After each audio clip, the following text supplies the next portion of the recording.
guys. Hello guys. So, ito kagigising ko lang. So, meron akong natuwa ako.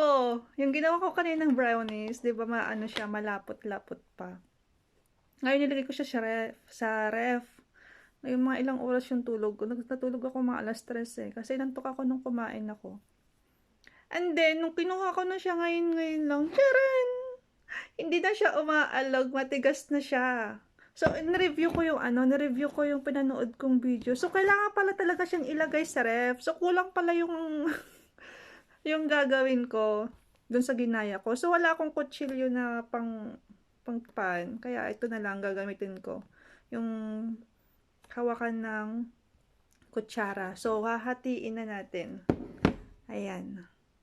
Oh! Ah! Ala, ang ganda niya. Ayun na nga. Ah!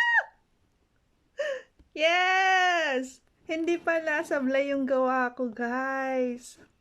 Pero kailangan pa ata niyang ano. So, siguro tagal-tagalan ko pa to sa, nailagay sa ref. Siguro yung medyo matigas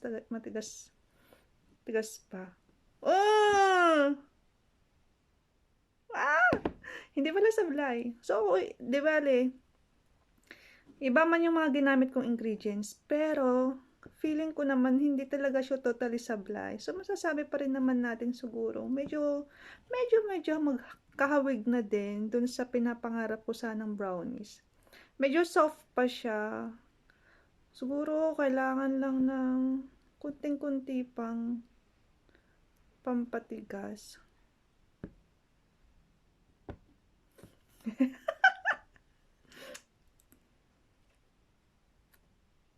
Mm.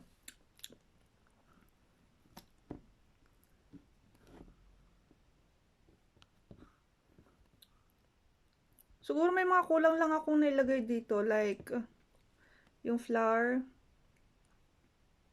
Ayan siya.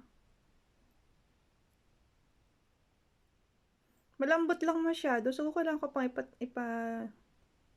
chill. Hindi naman na siguro. Siguro sa ingredients lang nagkulang. May kulang na siguro sa ingredients. It's either sa flour at saka sa sugar.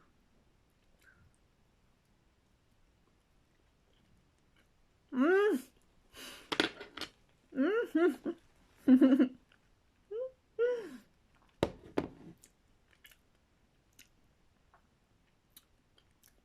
Parang ang sarap nung ano, yung nilagay kong yung bilog na chocolate, yung hinahalo sa champurado. Masarap siya dito. Feeling ko yun yung nalalasahan ko kasi yun yung nagpakulay dito. Dapat white lang to kasi walang masyadong chocolate. Yun yung nagpakulay dito, guys. Yung binigay ng kaibigan ko na bilog, yung pang sa champurado. Tapos yung lasa na yun, nalalasahan ko kasi yung milk naman magkaiba eh. Walang lasa yung milk eh. Mmm.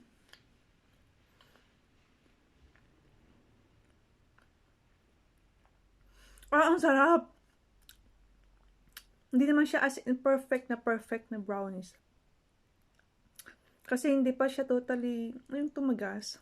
Siguro kailangan pa, siguro, may kulang lang siguro yung nilagay ko dito or yung sa pagkakaluto, kulang lang siguro. Kailangan lang siguro ng kunting-kunti pa na i-dry.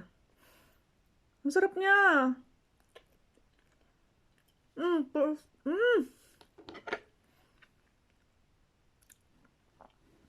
Wala, ang sarap niya. Hindi siya gaanong matamis, hindi siya gaanong matamis, hindi siya gaanong kapatamis, hindi. Oo, kulang lang siya ata sa chill. Oh, ayan oh. Mm. Mm.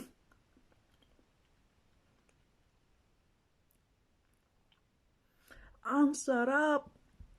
Ako na mahilig sa sweets. Ang sarap. Perfect.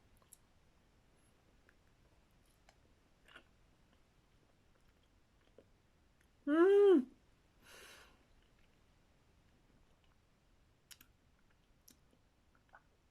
Yung lasa ng chocolate tsaka yung milk, nagmi-mix siya.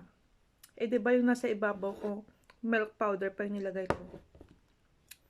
Eh, yung milk powder, walang siyang sugar. Pagka pinapapak ko siya, kung compare ko siya sa Bear Brand na powder, mas masarap malayo yung Bear Brand. Ito parang walang masyadong lasa. Ang sarap niya! Gagawin ko ulit na masarap siya eh. Oo, baka kulang lang sa kulang lang sa flour yung kasi ano lang eh, basta halo na lang kasi yung ginagawa ko, basta lagay na lang eh. Tansya-tansya ba? Oo, ang sarap niya. Mm.